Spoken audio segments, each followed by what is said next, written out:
Hello and welcome to Wild Harvest Candle Company. I'm Leanne, and today we're going to talk about making beeswax tea light candles. So first of all, I'd like to say that there's several different ways that this can be done, and there's several different types of molds that can be used for this process. So today I'm making this video to show our customers a behind the scenes look at what goes into the process of making tea light candles for their order. And also, if you're a maker, maybe I have a tip or trick or something that I'm doing that may help you. If not, that's okay as well. So let's go ahead and dive into the process. All right, so the first step is to choose the type of mold that you want to use. Today, we are going to be using these molds, and these are ones that we will be putting a little metal pin in, so that makes a place for the tea light wick to go in once we pull the candle out of the mold.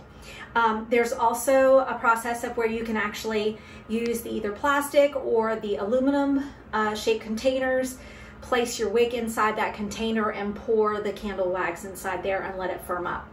But today we're making these. They have an intricate honeycomb design all the way around the sides and in the top, and so we don't want to actually pour this directly into a cup. It's going to defeat the purpose. So yeah, so this is what we're going to be doing today. I have several molds that are ready to go. The first step that I like to do is actually make sure that they're cleaned out. Sometimes from previous pourings, there can be little bits of wax or what have you that might be stuck into the little spots. So the best thing to do before you get started is make sure everything is good and clean. Now, my husband has been wonderful in getting some things set up for me in here. And this is a wonderful handy tool.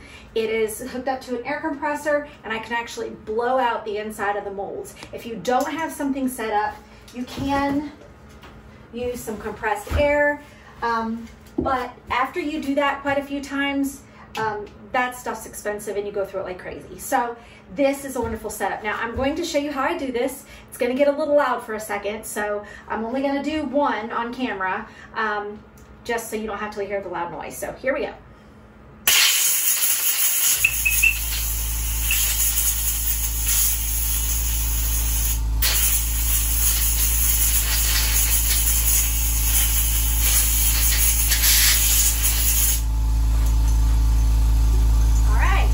So first mold is good and clean. There was a few little wax particles that kind of flew out, and if by chance there was any dust, that comes out as well. So that one is clean and ready. I'm going to go ahead and finish cleaning the rest of them, and then we'll go to the next step. All right, so the next step is to put these pins inside of our mold, and what this does is it creates a hole, an opening, so that when the wax gets molded up, then it leaves a little hole, and when I pull it out, then I can pop the wick in. So I've already got these in here, these wick pins, and so you just take them and twist them in. And these molds were made without holes to begin with, and then they were just punched in the places that I need them. So I'm just gonna take and twist them in so they look like this. And I like to push them through just so that I can kind of feel them at the bottom. That way I know it's tight enough that the wax won't leak out the bottom, but enough that it makes a good hold and holds in there well. All right, so we got those in there and ready. And also I wanted to mention that you should already have your wax turned on. I have my wax melter over there. Let me show you what some beeswax looks like. Sorry about that, I'm back. So this is the beeswax that we use. This is from our bees. We have a family honey farm, and so we have been making beeswax and honey for quite some time now, since like 2008 is when we first started. And so this is directly from our bees. We run a little over 2,000 beehives. So we just put it in the melter. I'll show you how we do that. All right, so this melter has a top on it. Just take it and put it on in there. I've got some melting in there at the moment. Obviously it takes more than one block. So I've got the temperature set up to make sure it's nice and good and warm. And we'll give that a few more minutes to get nice and liquefied, and then we'll head on to the next step. Okay, so there's a few other tools that we need to be able to do this project, and I like to use a piston funnel, and I mark my products that I'm using that are just for beeswax only. In this particular room, I only make candles that are the natural scent of the beeswax with no added fragrance oils. I have another workroom that you'll see at some point where I make the scented candles. So I keep everything separate. So this is a really handy tool, which you'll see it in action in just a few minutes. The other candle maker's friend is the heat gun. And I use this for warming this up because you don't want to put wax right into a cold vessel here. This helps to keep the temperature more stabilized. If we need to smooth out any tops, this just comes in handy so well. We have a infrared thermometer. This I can check the temperature of the wax. I can check it inside the tank and just shine it on there. It lets me know what the temperature of the wax is inside the tank. I can also check it in the pot once I pour it in here to make sure it's the right temperature for pouring into the molds. There is a temperature dial on the side of this wax melter. It's fairly accurate, but I always like to check behind it with a thermometer just to make sure it is not getting overheated, or if it's not warming up enough I can adjust the temperature on it. So then of course I have a pouring pitcher, which yes, you can pour directly into your molds with this. I do that for some of the bigger molds that I have. This is totally fine for that. But when I'm using molds that have smaller openings to them, or a little bit more intricate, I just really like this piston funnel. I can get right in there and really control the flow of the wax that way. All right, so let me just check on this wax and see where we're at temperature-wise. Okay, looks about good. So the next thing I'm going to do is go ahead and add some wax into my pouring pot. And hopefully you can see it from over there. If not, you can hear it for sure. So there's no, I don't weigh this. Usually everything in candle making is done by weight. But since I'm not mixing any kind of fragrance in it, there's really no need for that. I just pour what I'm about to use for this particular project, or just to do a little bit at a time, in the pot. And then, like I said, I'm going to heat this up because I want it to be warm so it's not a shock to the container. I want to try to keep my temperatures as consistent as possible. So I just hit it with the heat gun for, I don't know, a few seconds. And then I'm going to pour some wax right in to this funnel. Now the next thing I like to do is I always keep a little towel with me because sometimes this can drip at the bottom. Most of the time it does pretty good, but also when I'm moving from one mold to the other, I don't want it to make a mess or drip, so I usually will kind of hold this underneath here to help control that. So here we go. I'm going to pour it in there. Oops, and if it's stuck right there, that means it's not warm enough right there. Don't force it because it will break it. I usually just heat the bottom of it with my trusty heat gun. Up, and you can see that just kind of loosens it up a little bit. All right. And just filling it. If you go over a little bit, that's okay. Because as the wax cools, then you can just kind of peel it right off this mold. But you know, I try to get it as close as possible. Sometimes it does go a little bit over. Oh, and that brings me to another point. Parchment paper. As you can see, I have parchment paper on my table. That is another really helpful, handy tool for candle makers, because if you do spill over, and like I just did there, as it cools, it peels right off the parchment paper. So it doesn't stick to, if you have like a wood table or something like that, it doesn't stick to it and it's hard to get off. It just peels right off. See, I did it again. Then you can just remelt it. You can put it right into a pot and remelt it. Let me move this out of the way so you all can see a little bit better. But yeah, you can see I'm kind of making a mess, but that just happens in candle making. Sometimes it just does. We try to be as precise as possible, but things happen. All right. So I'm gonna use up here. Still got a little bit left. So as you can see, for the most part, as long as I'm paying attention really good, I can fill them to the top without making a huge mess. All right, time to add a little bit more wax.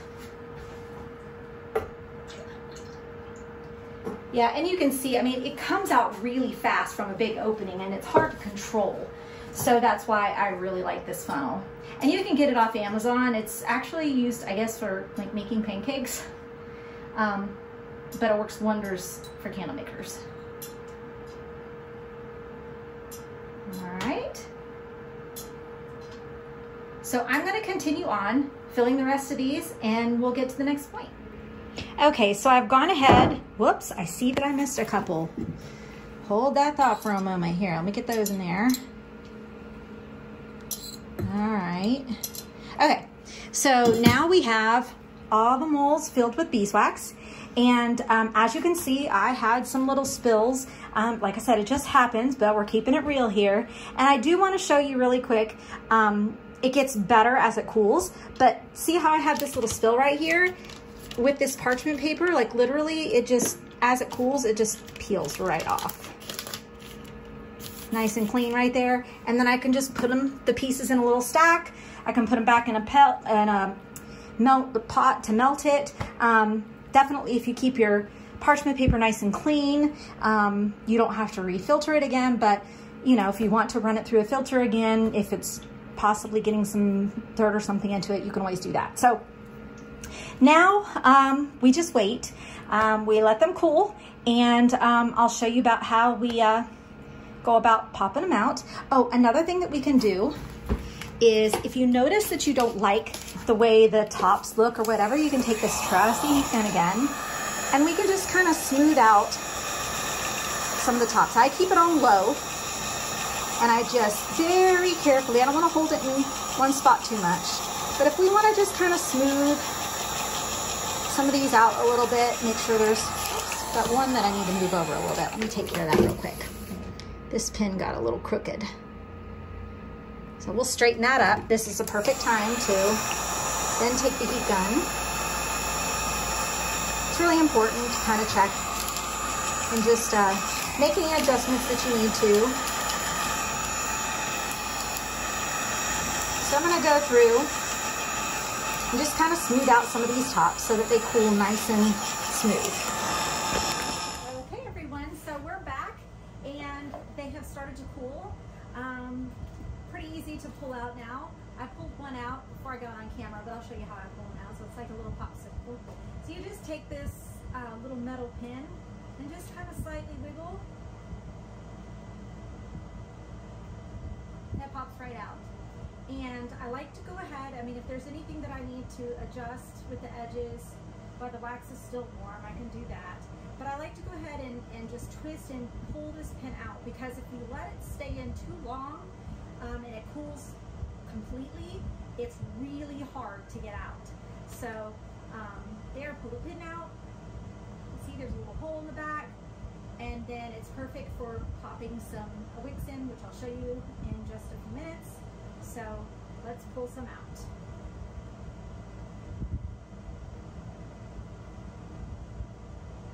Just give a little twist.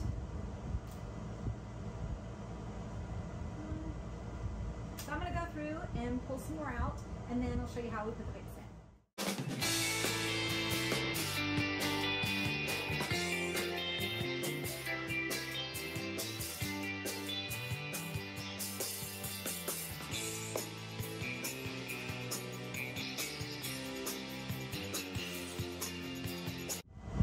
Okay, so I saved the last three to show you more in real time about putting in the tea light wicks. So just pull it out, pull the pin out. Here's the little tea light wicks. You can see them, they're tiny. And just pop them in that little hole that was left from the pin. And voila.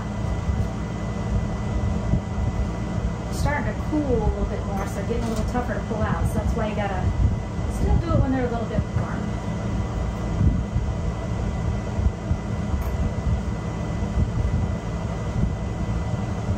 All right.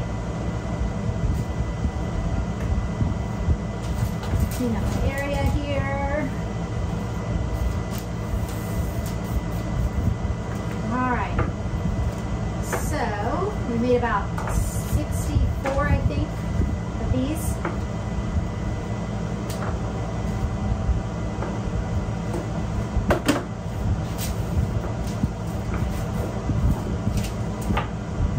And I'll come in with the camera and let you see them close up. Okay, so here we are. Here's our adorable little bee tea lights. And they have a neat little honeycomb design, little bee on the top. They're really, really cute. And you see it just pop the wick in there. And yeah, there's my little pile of spillover that just kind of peeled right up, so I can just remelt that and nothing's wasted. All right. Alright everybody, thanks so much for taking the time to watch our video today about making beeswax tea light candles. I hope that you enjoyed it. You get to see a little behind the scenes of how we make these, this particular style. We do make a few other different styles with cups in them all. But anyway, hopefully you, if you're a maker, that you see something that might be helpful to you. If you have any questions or comments, feel free to leave those below and I will answer those as soon as possible. If you liked our video today, we would appreciate a thumbs up and subscribe to our page. And thanks so much again for taking time out to spend a little afternoon with us making tea light candles. Bye everybody.